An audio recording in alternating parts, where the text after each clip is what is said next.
श्रीराम प्रभूंनी 14 वर्षाच्या वनवासामध्ये बराचसा काळ हा नाशिकच्या क्षेत्रामध्ये मात्र व्यतीत केला.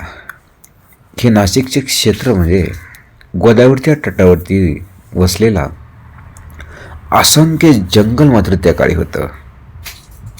जंगल नष्ट झालं, परंतु जे काही तपोवन आहे सध्या, इथं मात्र कुंभमेळा होणार आणि ह्या कुंभमेळ्यामध्ये येणाऱ्या साधूंसाठी सरकार 1700चे वर मात्र झाडे तोडणार. आणि भाजपा सरकारमधले गिरीश महाजन हे जे मंत्री आहेत ते म्हणतात, एक झाड तोडलं का आम्ही 10 झाडं लावणार. पण ते 10 झाडं नेमकं वाढणार कधी, मोठे होणार कधी, हे सर्व प्रश्न मात्र विचारले सयाजी शिंदे, सह्याद्री आणि वनराईचे अध्यक्ष.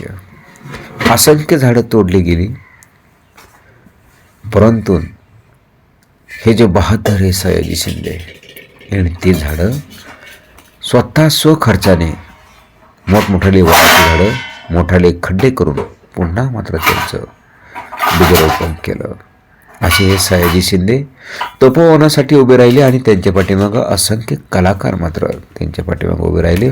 नंतर नाशिककर मात्र जागे झाले. आमचा हा श्वास आहे.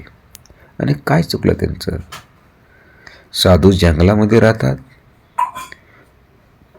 आणि असंख्य पर्वतांमध्ये राहतात, मग झाडं का तोडण्याची गरज लागते सरकारला? हा एक मोठा प्रश्न पडतो. स्वतः संत तुकाराम महाराजांनीच म्हटलंय, वृक्षवल्ली आम्हा सोयरे वनचरे पक्षी ही सुसरे आळवती. म्हणजे वृक्ष हे सोयरे आहेत हे संतांनी मात्र नमूद केलंय. नेमकं नाशिकमध्ये होणारा हा कुंभमेळा कोट्यावधी भाविकांसाठी सर्वात मोठा धार्मिक उत्सव असतो. पण या भव्य आयोजनाची किंमत मात्र निसर्गाला मात्र आता मोजावी लागणार असल्याचं दिसतंय. कुंभमेळ्यासाठी नाशिकच्या तपोवनातील तब्बल 1700 झाडं तोडणं, पुनरोपण करणं, फांद्याची छाटणी करावी लागणार असल्या नोटिसा महापालिकेने दिल्या.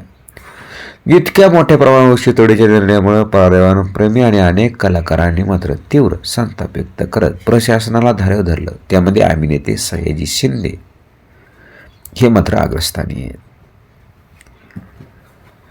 ते म्हणले, आम्ही एकही झाड मात्र सरकारला तोडून देणार नाही. त्यांना अनेक फोन येतात, एक झाड तोडून 10 झाडे लावू, असं विधान गिरीश महाजन यांनी केलं. मंत्रिपदावर असलेल्या व्यक्तीने असं बोलणं योग्य नाही किंवा त्यांचं विधान बेजबाबदार आहे असं बोलून ते काय चेष्टा करीत आहेत. तपोवनामध्ये जुनी झाडं आहेत, ते म्हणत आहे की एक झाड तोडून 10 झाडे लावू. आम्ही म्हणतो एक झाड वाचवण्यासाठी 100 माणसं मारायला तयार आहोत, पण ते झाड मात्र तोडून राहणार नाही.